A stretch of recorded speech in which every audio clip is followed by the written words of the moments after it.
Imagina-se a consultar a edição de um jornal económico de um futuro longínquo, digamos 2150? É difícil antecipar o que ali encontraria. Não se adivinha o suporte das notícias, muito menos os protagonistas dos factos. Pois imagina agora que um seu antepassado, leitor das crónicas de negócios do século XIX, regressava a Lisboa para retomar as leituras. Que espanto sentiria ele ao encontrar os mesmos nomes daquelas grandes famílias que povoavam a Baixa ou a Lapa. Será que ainda vão lá estar em 2150?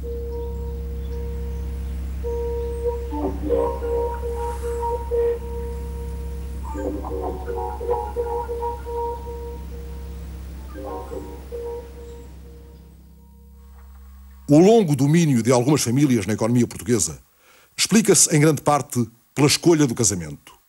Ao longo de mais de um século, a rota das fortunas é marcada por alianças que criam um centro na transmissão da propriedade. No centro desse centro esteve sempre a família Melo. Na primeira metade do século XX, os Melo ligam-se aos poderosos Lima Mayer pelo casamento de Jorge de Melo com Luísa Lima Mayer. Um dos filhos desta união, Manuel de Melo, vai casar com a filha do industrial Alfredo da Silva, integrando assim o grupo CUF no Império Melo. Desta união nasce Cristina, futura esposa de António Champalimau. Os seus filhos iniciam a linhagem Melo-Champalimau, que se junta aos Melo Espírito Santo. Outro dos casamentos do século é o dos primos Manuel Ricardo Espírito Santo e Maria do Carmo Muniz Galvão, ainda nos anos 50. Maria do Carmo é filha única do maior acionista individual do BES e de uma prima de Champalimau. Em 2011, era dona da 8ª maior fortuna de Portugal. Ao longo de mais de um século, muita coisa mudou.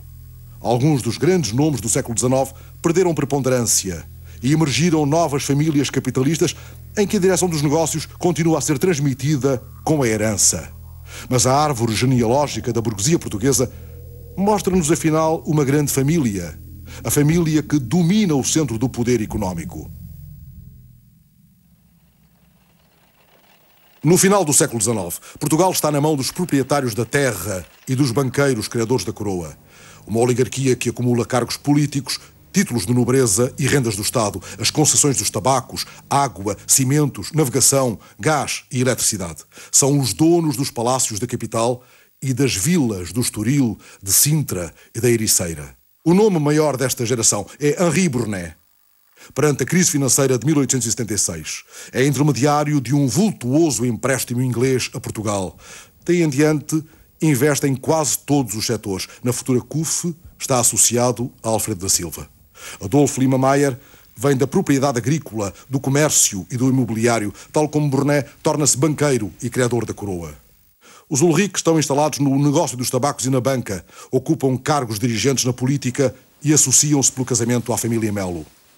José Maria do Espírito Santo Silva é um nome novo na Baixa Oitocentista, filho ilegítimo do conde de Rendufe, diretor da polícia sob o liberalismo.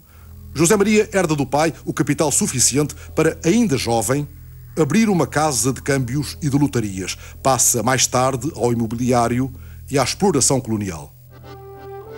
Até à Segunda Guerra Mundial assiste-se a um desenvolvimento capitalista lento, avesso ao risco da modernização e com acumulação garantida pelo Estado. A classe dominante reparte-se por vários setores de atividade, mas há um núcleo duro de negócios, feito de relações económicas, cargos políticos e linhas de parentesco.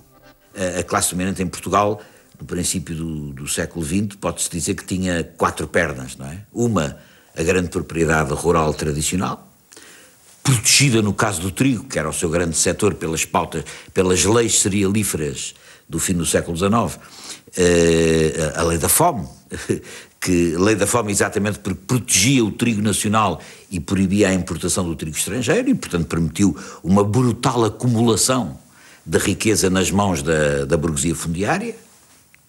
Segundo pé, o grande comércio internacional, o import-export, onde nasceu, no fundo, a banca comercial.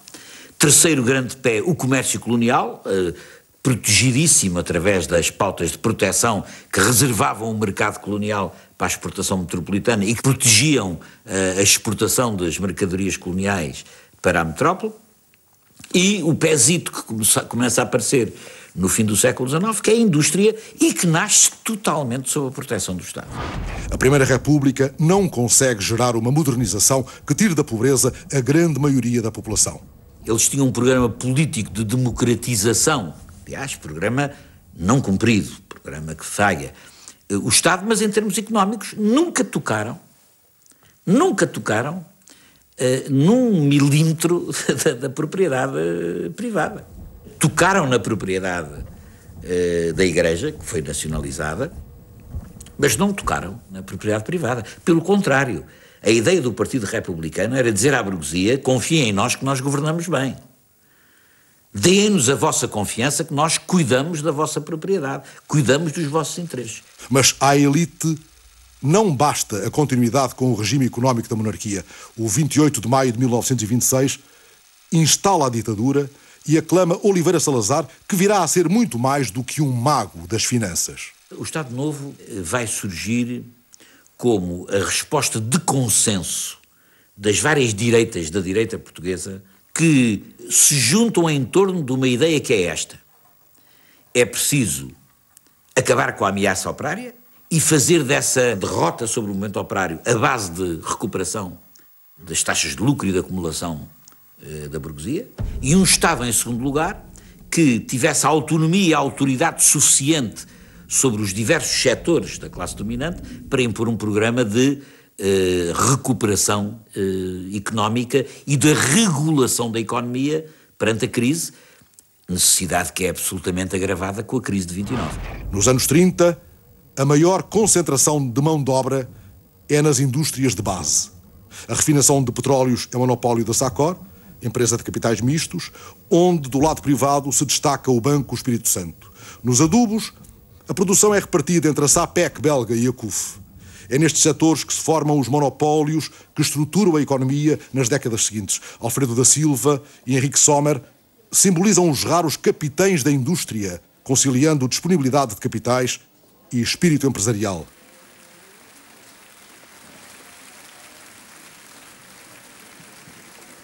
Henrique Sommer tem investimentos concentrados na indústria cimenteira. Obras públicas, estradas e infraestruturas do Estado serão o seu negócio. Adere à Legião Portuguesa e cultiva boas relações na ditadura. O seu herdeiro será António Champalimau. Alfredo da Silva vem de uma família rica de comerciantes da capital. Aos 21 anos já dirige a Aliança Fabril. A fábrica de sabões é comprada pela CUF, de Henri Bournet, e Alfredo da Silva entra na administração do grupo que acabará por liderar. Desempenha diversos cargos políticos, sempre ao serviço de posições autoritárias, de João Franco a Sidónio Pais e ao Estado Novo. Depois de adquirir o Banco Tota, a CUF é atingida pela crise financeira de 1929. Salazar mobiliza a banca pública para resgatar Alfredo da Silva e é assim que a CUF chega aos anos 30. Além dos adubos, domina a atividade portuária, a construção naval e a transformação de tabaco. Sob a proteção do regime, vai tornar-se o maior potentado económico do país com escala internacional.